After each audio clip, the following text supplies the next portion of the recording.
Hello everyone and welcome to the Nekozuki Knits podcast. Today is Thursday, August 18th, 2016, and this is episode 39. I would like to say hello to any new viewers, thanks for checking me out, and to any returning viewers, thanks for joining me again. I really appreciate it. Yeah, I have a judgy cat staring at me right now, so I hope that she kind of stays quiet. She's been really chatty recently. And I will deal with the two very obvious things. I am late, but I am recording. Recording on Thursday instead of Tuesday this week is really throwing me off.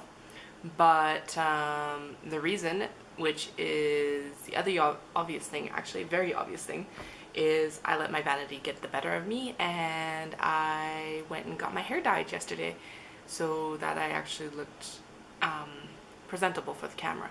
I really liked the purple and pink, but it was really high maintenance because honestly the pink, for being a really super bright color, is not high maintenance. Like, I use a special shampoo and conditioner and I generally try to wash in coolish water, but other than that I don't do anything special to actually care for it besides what I would normally do for my normal hair. The purple, it was awesome, but it bled still and it was still bleeding. So yeah, anyway, I won't ramble on about that right at the beginning of the podcast because I actually have a finished object to show you. We're going to do finished objects first this week because the width that I have is quite large. Well, the FO is quite large as well. This is something that you have seen before. I finished my Waiting for Rain shawl. So I actually called this Nihon Rain because well, ironically, I just thought of this actually. It rained a lot when we were in Japan. But the main reason for calling it Nihon Rain was because we were in Japan when I started it. Nihon is the Japanese word for Japan, actually. And the shawl is waiting for rain, so Nihon Rain. Anyway, and it rained a lot when we were in Japan, now that I think of it. I love it. It's gorgeous. It's going to be way better once it's blocked. Obviously, like, the lace is going to open up quite a bit more. It's going to be a very generous shawl. And the yarns are, I have Madeline Tosh Merino Light, which is their single ply, in Mandala. It's a little bit more, it's getting really washed out right now, and it's probably my hair. I wonder if it's, I can't tell if it's better when I cover my hair or not. But anyway, it's got a little bit more purpley pink in it and stuff like that. And then the green lace sections are Tosh Sock, Madeline Tosh Sock, which is a 2-ply, and it's in their mineral colorway. And this was a yarn that I actually bought in Victoria on our honeymoon. So, super excited to block it. I just actually have to find the room. I don't know if my blocking boards, because I've got the kitty, like, playmat blocking boards. I don't know if they're big enough for it, so I might end up blocking it on the bed. But I'm super happy to have it finished. That was knit on US 6 4.0 millimeter needles. And then I proceeded to okay, so the big push to finish that was I needed the needles because I wanted to cast on this finally, which is Ginny's Cardigan by Mari Chiba. Oh, and I'm sorry, Waiting for Rain is a pattern by Sylvia Bobilvia, or Saw Sweater. And I will link her information in the podcast notes in the Ravelry group as well. But I needed this US 6 4.0 millimeter needle for the body of this cardigan. So that's why the big push to get it done, because I want the cardigan. I've had this magazine since the summer of 2013, so it was time to do it. And I was trying to think of when I actually purchased the yarn, and it probably would have been the beginning of 2013. So it was time to use the yarn too. So I'm knitting it out of Sweet Georgia Yarns Superwash DK in their Amethyst colorway. And if I hold it up over here, you can actually see the lace section quite well. And obviously it will be more obvious once it's actually blocked. It's not pooling. I am alternating skeins, but I'm really happy with the color. And I'm super excited to get it finished because I think it'll look fantastic with my hair. So I'm hoping that I might have this done for Knit City. We'll see. I just looked up the finish dates of Stash Dash, and I had this vague hope that I might be able to finish it, and it's not going to happen, unfortunately, but that's okay. I'm at 11 inches and I need a total of about 15 for the body, and I do bust shaping here within the next couple of inches and then finish it so I can go up to the yoke. And so I'm working on the sleeves as well, well, one sleeve, and obviously it's actually kind of striping pooling. I am alternating skeins on both sleeves and arms because this is a hand-dyed yarn. 2 strands, obviously. But yeah, I'm enjoying it. It's actually a very simple knit. It's basically lace section stockinette, and so super simple. Yeah, and those are the only 2 things I worked on. I haven't worked on my socks. I haven't worked on my Rich for Your Pleasure socks or anything like that. So we're going to go into CALs. I showed all the prizes for these last week, but we have the Rich for Your Pleasure CAL, which is happening in the Nekozuki Knits group. We have the Canada CAL, which I'm also hosting in the Nekozuki Knits group. However, there are lots of other podcasts also participating in it. It's been spearheaded by the 2 Tangled Skeins. So make sure to actually go and check out the rest of the podcasters. They're all listed in the 2 Tangled Skeins group, and you can go and double dip. I'm fine with it. Just double check to make sure that your entry actually works within the other podcasters' rules as well, because obviously I have a couple different rules over it. But this, and if you're entering the knit, or well, if you're doing the Rich for Your Pleasure CAL, that actually counts for the Canada CAL because I'm the designer and I'm Canadian. This will also count. I'm totally going to block this and enter it in the in anybody else's I can, because Sylvia is from BC. I think it's Vancouver. And the other CAL that I'm hosting, I'm not hosting in my group, I'm hosting it in the Knit Social group, but that's the Knit City CAL, and that is taking in like dyers or designers that are attending Knit City, and most of them are Canadian, double check. But like this would count for the Knit City CAL and the Canada CAL. So if you're participating in either or, definitely double check. So Rich for Your Pleasure CAL is happening in the Nekozuki Knits group. Canada CAL is also happening in the Nekozuki Knits group. You can join either at any point. The Rich for Your Pleasure CAL goes until August 31st right now. But I'll kind of see how that goes in the next few weeks if I extend the deadline. The Canada CAL goes until September 30th. And then the Knit City CAL actually goes until September 15th. And the Knit City CAL is being hosted in the Knit Social group on Ravelry. And thanks for all of your entries in all of these. I know that summertime is super busy. And that it can be difficult to kind of dedicate time to knitting. Well, I definitely know that because I'm like this close to 3,000 meters for the summer, and it's just not going to happen. I have stash enhancement. So this also goes into chatter, so it's a nice segue. But I got another bat from Sarah Elizabeth Fiberworks. I don't know if you can see that. Yeah, you can see that. I met her at Olds, and she's out of Roslyn, BC, and look how gorgeous that is. So it's a rainbow bat, and it's got so much sparkle, guys. Now I'm gonna have to decide which one I actually want to like spin, because I have 3 of her bats now, and I probably should spin at least one of them soon. But yeah, it's gorgeous. I love it. I can't wait to actually open it up, because I haven't opened it up yet. It's just been sitting in its bag, and I've just been kind of like looking in and pets and stuff like that. It's Evolution of a Rainbow. It's 80 grams or 2.8 ounces. It's Merino Rambouillet BFL Tarhi Alpaca mix with Angelina and Silk. So it's gonna be like, it's so soft. I had a really hard time deciding between 2 of these. So yeah, so why that actually goes into chatter is because and I'm sorry, I'm going to put it right back in the bag so the cats can't get it. Okay, it didn't crinkle that much. Yeah, we went out to the Canmore Mountain Market to see her, and that was one of our adventures last week. Most of them actually end up happening when Dallas is home, although I did go out last night and I'll tell you about that in a minute. So yeah, we went out and did that in the morning, then we went out for a drink with one of his coworkers and her husband. And then we had a birthday party on Saturday, and we went out for Village Ice Cream, which, for people not living in Calgary, Village Ice Cream is it's an ice cream store that makes their ice cream there.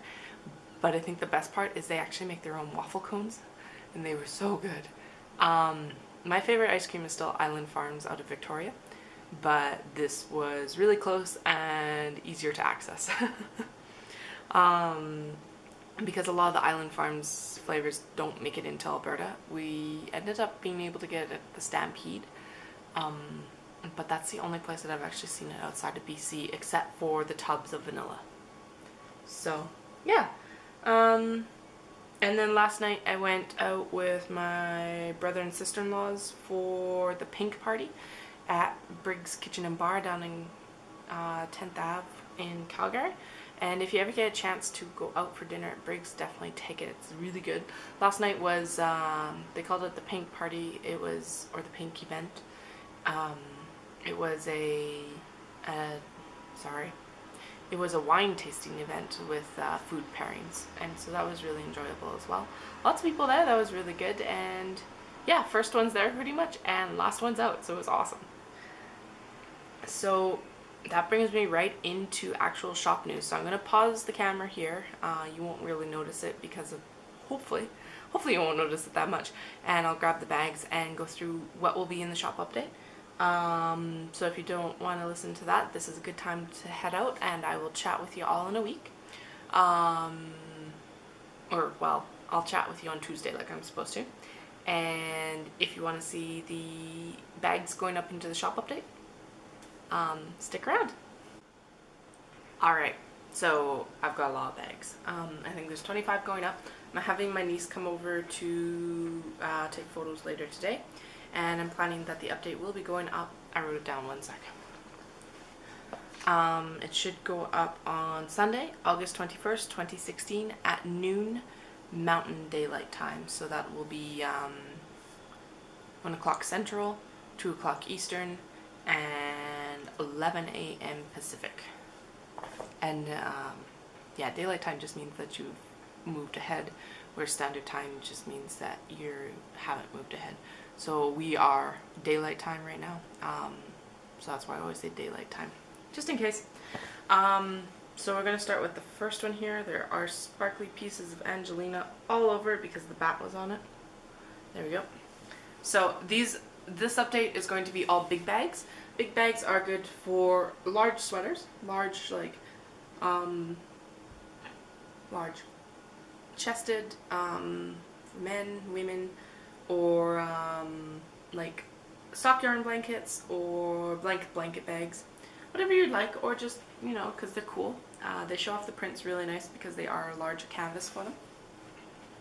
I think right now I've got a worsted weight baby blanket in one of mine, and it's holding all the yarn and the squares that I've knit so far, and I think that's about 12 skeins of yarn of worsted weight, so about 1,200 grams.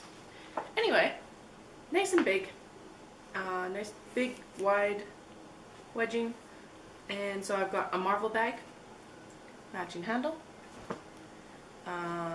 This is a fabric that I purchased in Hirakashi in March, also with a matching handle. Most of these do have matching handles. I do try to do that with these ones because they are so big. Just, it gives it a little bit more oomph, more tension, and then a ribbon tag on the other end.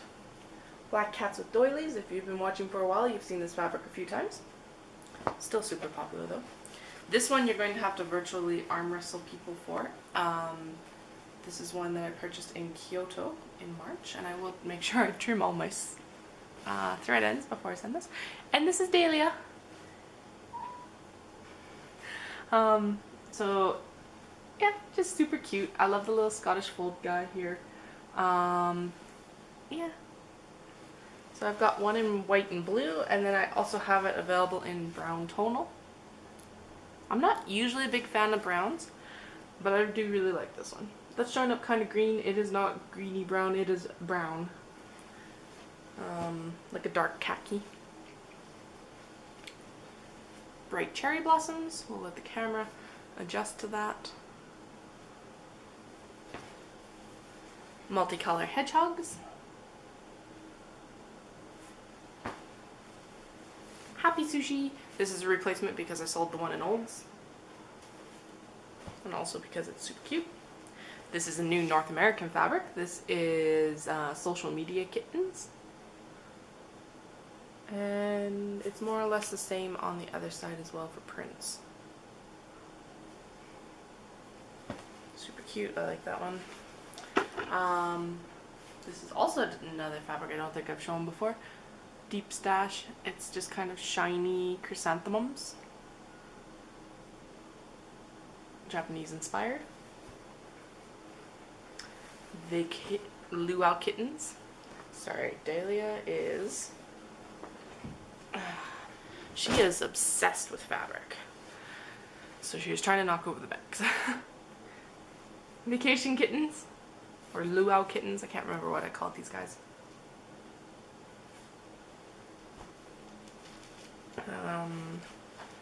Maneki Neko, Lucky Cats. Another new fabric. Matching handle again, it goes the different direction though.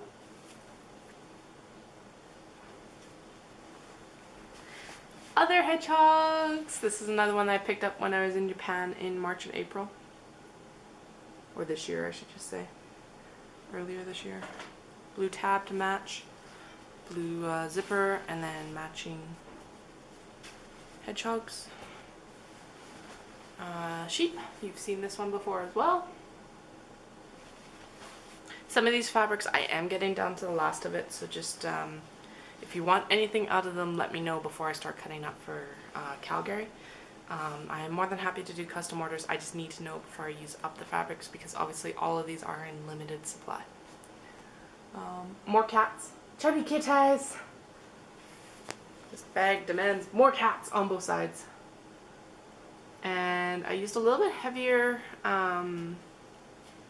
top stitching here as well, so it shows up a little bit nicer. Snow White. This is another Deep Stash fabric. I think I've had this in stash for about 2.5 years and was finally like, I gotta use it. Came out super cute. The bottom is actually red. Then the apples. This shows a little bit better when it's actually out and has yarn in it. And this one, I have discovered that I love metallic threads, and so for top stitching I'm trying to use a few. Just for a subtle, that one it turned out really subtle. Pink with gray and white tabby. This reminds me of Remy, who is Tiny Overlord 1. Super cute. Matching handle. This is more of a canvas. It's cotton linen blend, and so it's really sturdy. Cats with Tamari. So the cool thing about Tamari that I found out is, and these are Tamari balls, are Tamari balls were made from the thread that they use to sew kimono together with, because when you wash a kimono you have to take it all apart so that it can it can have water run over it basically, because silk will stain, at least kimono silk will, with water, will be stained by water, there we go. So they take it all apart so that it can actually be run through running water, because if it's done that way it doesn't stain, or at least like it's all going to look the same if it does, right? So these balls are made with the threads from the Tamar, or from the kimono. So yeah, something cool. Learn something new every day. So anyway, there's black and white kitties, and it's on a navy background. And this is another one that I did do metallic top stitching on. So it's gold top stitching. Just a little bit of a sheen. Then there's a North American fabric inspired by Japan. Another one that I haven't shown here before. Purple with a sparkly accent. This one is top stitch with the gold metallic thread as well. Focus. So you can just see it just kind of, and it, because it picks up the gold in the fans, it's really nice. green knit stitch. And yes, it is that bright. Well, it's showing up a little bit more acid, but it's pretty bright. There, that's actually a better representation. You won't lose your knitting in that bag, that's for sure. Or if you do, you'll be able to find it really easy. Pink of that as well. Another really pretty one. This is Japanese fabric. I have had this one in the shop before in different various sizes. But it's geisha. I didn't notice this, but I love this like angling of them. And again, matching strap with geisha pretty much centered there. So that's good.